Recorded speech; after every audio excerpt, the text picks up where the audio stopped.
Bonjour, je suis Ahmed Bouraïma, enseignant de mathématiques appliquées. Aujourd'hui, nous allons aborder l'application de la dérivée à l'économie. Mais avant cela, je voudrais vous rappeler les gestes barrières pour éviter la propagation du coronavirus.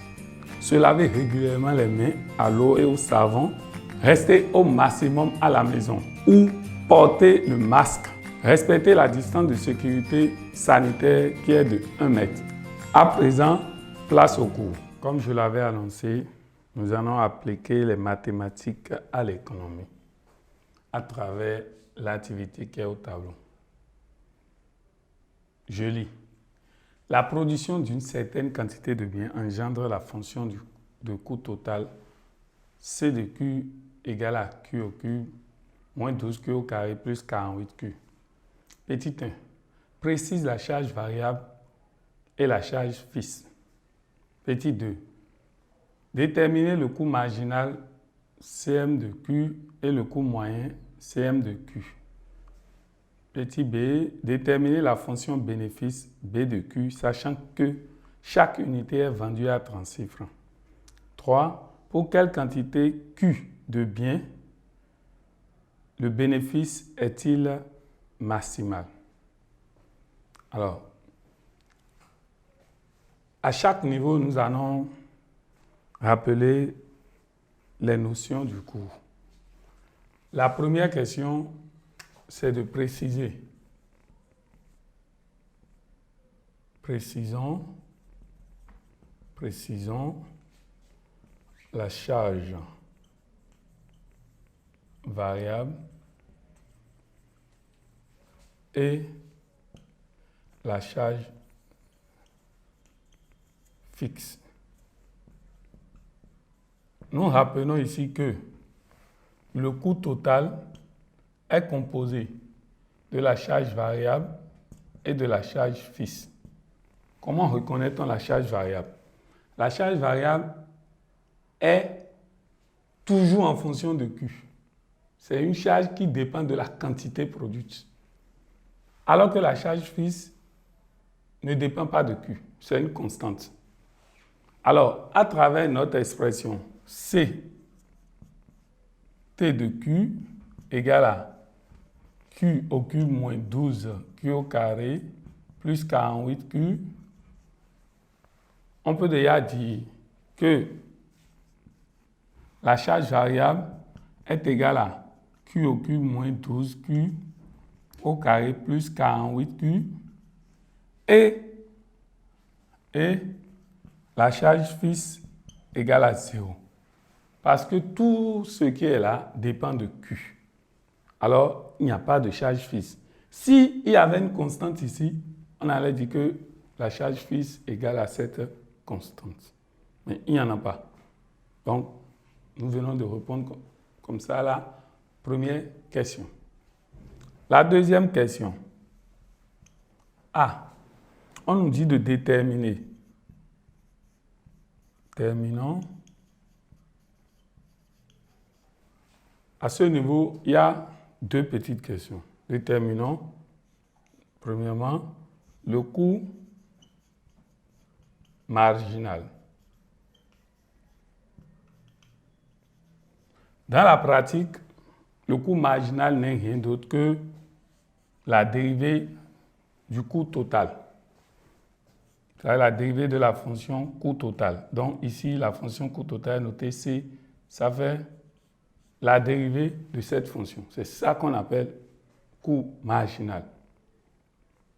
Alors, je vais calculer cela. Ça me donne la dérivée de tout ceci. Ça fait 3Q au carré moins 24Q plus 48. Je n'ai rien fait de sorcier. Ici, il suffit d'assimiler, puisque vous êtes habitué à INS, il suffit d'assimiler Q à INS et vous aurez la dérivée de la fonction coût total. Puisqu'il y a des exercices dans lesquels, au lieu d'utiliser Q, on utilise même INS. Donc, je n'ai rien fait de sorcier. Je n'ai fait que dériver la fonction coût total pour obtenir le coût marginal. Alors, la deuxième sous-question, c'est le coût moyen.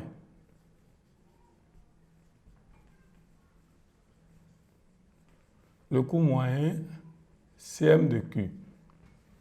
Le coût moyen, noté CM de Q, est égal au coût total sur la quantité produite. Donc, c'est la formule. Et je remplace le coût total par son expression. Ça me donne Q au cube moins 12Q plus 48. Q et moins 12Q au carré plus 48Q, le tout sur Q. Bon, je pouvais m'arrêter là, mais souvent, la fonction du coût et la fonction du coût moyen ne se maintient pas sous cette forme. Je vais essayer maintenant de procéder à la division. Ça me donnera Q au cube sur Q moins 12Q au carré sur Q plus 48Q, le tout sur Q. Alors, le coût moyen me donnera ceci. Je simplifie par Q. Ça me donne Q au carré. Je simplifie par Q. Ça me donne moins 12Q. Et ici, je simplifie par Q. Ça me donne 48. Donc, le coût moyen a pour expression Q au carré moins 12Q plus 48. La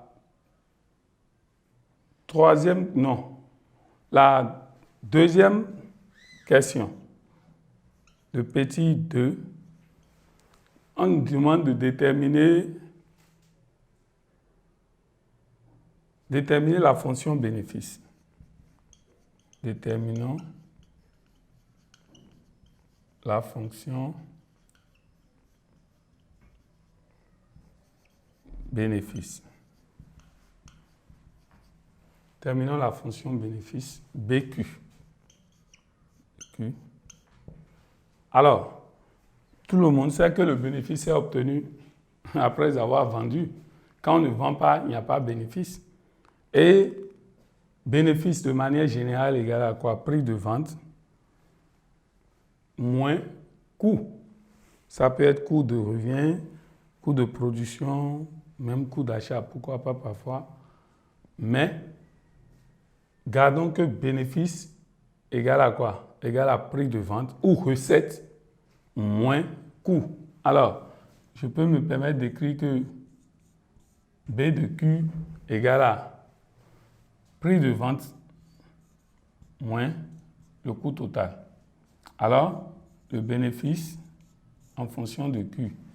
Pour obtenir le prix de vente, on m'a donné le prix de vente unitaire. C'est à ce niveau qu'il faut faire très, très attention.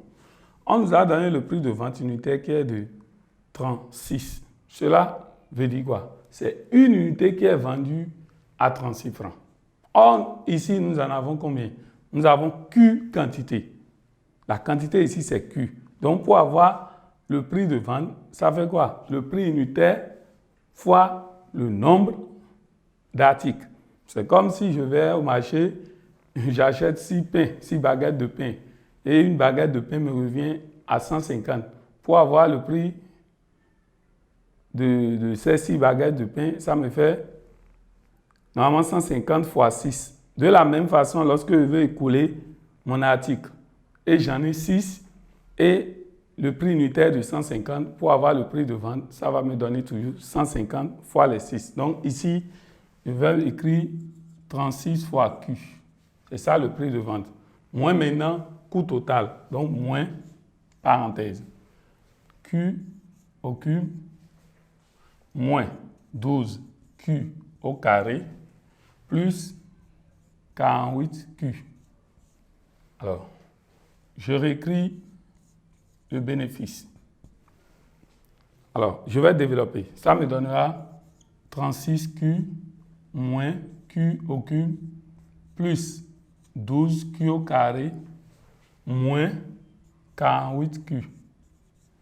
Et l'expression finale de B de Q est moins Q au cube plus 12Q au carré et je fais 36Q moins 48Q.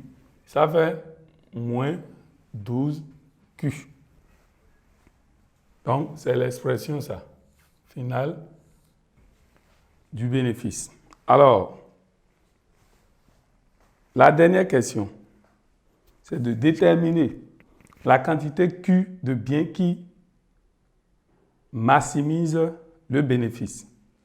Alors, je tiens à rappeler, pour que le bénéfice soit maximal, il faut deux conditions. J'écris d'abord la question. La quantité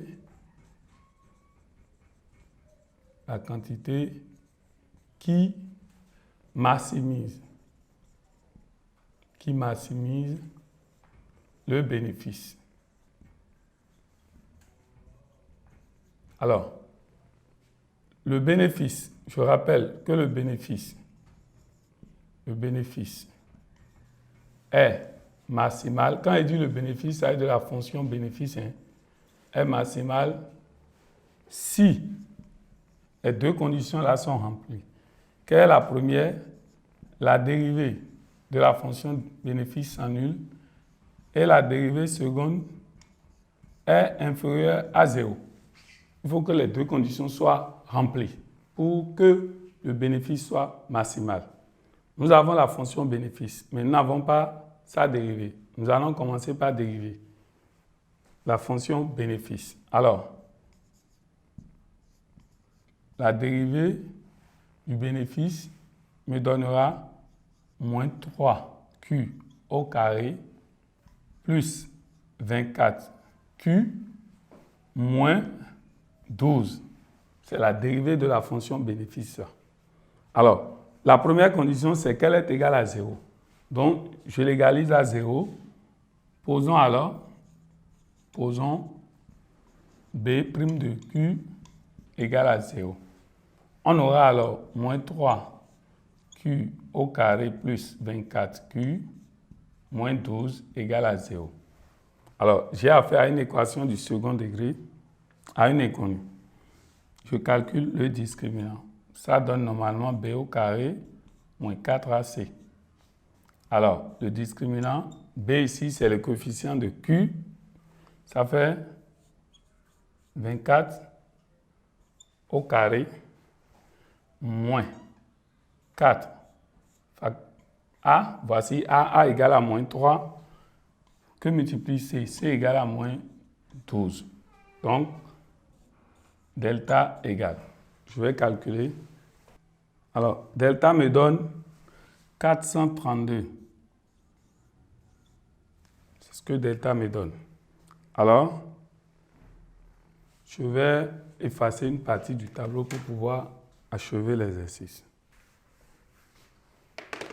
Alors, delta supérieur à 0. Alors, je détermine les racines.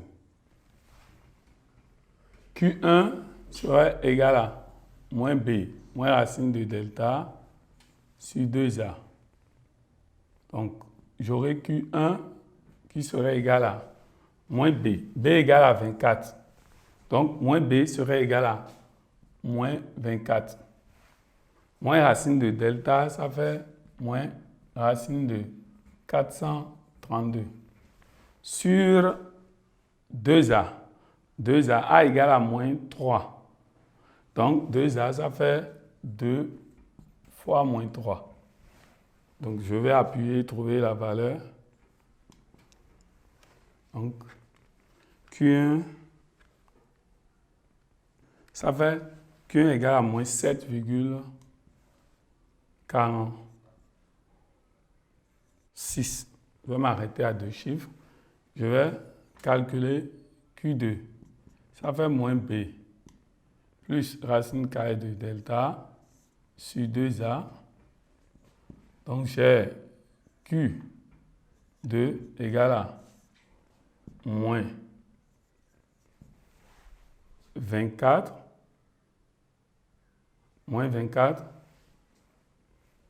plus racine de 432 sur 2 fois moins 3. Q2 égale à 0,53. Donc, j'ai trouvé Q1 égale 7,46 et Q2 égale à 0,53. Je suis en face de deux valeurs. Laquelle choisir? Je suis en face de deux valeurs. Il faut choisir une. Je ne peux pas choisir les deux. Alors, qu'est-ce qu'il faut faire? Je vais vérifier la seconde condition. Quelle est la seconde condition? La seconde condition, c'est la dérivée seconde de la fonction bénéfice doit être inférieure à 0. Je détermine d'abord la fonction seconde de la fonction bénéfice. Donc, j'ai B seconde de Q. Ça me permet de dériver deux fois B de Q. Alors, je vais dériver une fois B' de Q. Donc, la dérivée de cela me donnera moins 6Q, oui, plus 24. Moins 6Q plus 24. Alors, je vais voir maintenant parmi les deux valeurs laquelle, ou bien si c'est les deux, je vais voir celle qui remplit ce critère, c'est-à-dire B seconde plutôt de Q inférieur à 0. Alors, je commence. Je calcule B seconde de 7,46. C'est égal à moins 6 fois 7,46 plus 24. J'ai B seconde de 7,46 qui me donne moins 20,76, qui est bel et bien inférieur à 0. Je calcule également B de 0,53. C'est égal à moins 6 que multiplie 0,53 plus 24. Donc, B seconde de 0,53 est égal. Ça donne 20,82 supérieur à 0. Alors, la quantité. Alors, la quantité qui maximise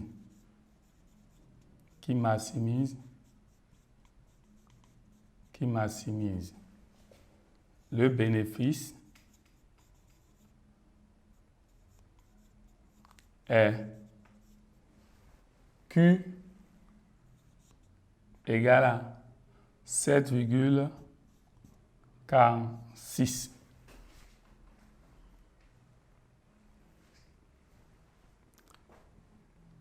Et j'en ai fini.